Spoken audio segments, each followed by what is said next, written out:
अपने रावतसर के ward number 11 के अंदर झिंझा परिवार है, जिसमें 3 भाई हैं, सुरेंद्र, वीरेंद्र, अनिल, जिनके कुल आपराधिक इन तीनों के और इनके बच्चों के विरुद्ध कुल 19 मुकदमे अलग अलग थानों में अलग अलग श्रेणी के अपराध पंजीबद्ध हो रखे हैं, जिनमें इन लोगों का चालान हुआ है।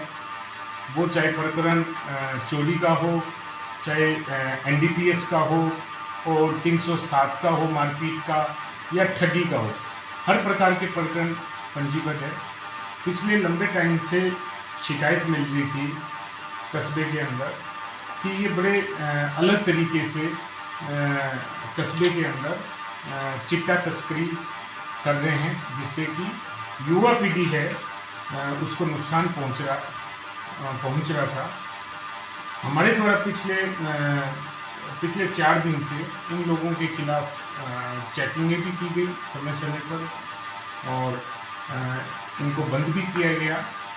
इसी क्रम में ये चीज़ें सामने आई कि जो रामदेव कॉलोनी है तो उसकी जो फैसिलिटीज़ के लिए जगह छोड़ रखी थी, उस पर इस परिवार ने कब्जा कर रखा है, जिसकी आज के समय में बाज़ार मूल्य लगभग 2 करोड़ रुपए बाज़ार मूल्य अनुमानित।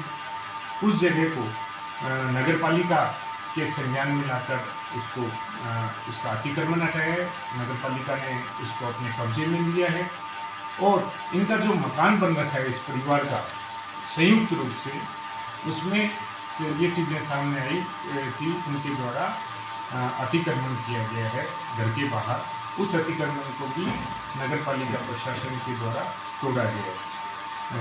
इस क्रम में मैं ये निवेदन करना चाहता हूँ आम जन से, रावतसर के, कि हमें लगातार शिकायतें आ रही है, युवा पीढ़ी इसके अंदर शामिल हो रही है।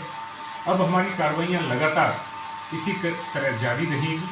आम जन से भी हम ये अपील करते हैं कि किसी भी प्रकार की सूचना उनको मिलती है नशा बाबत, तो मन थानाधिकारी को वो सीधे अवगत कराएं।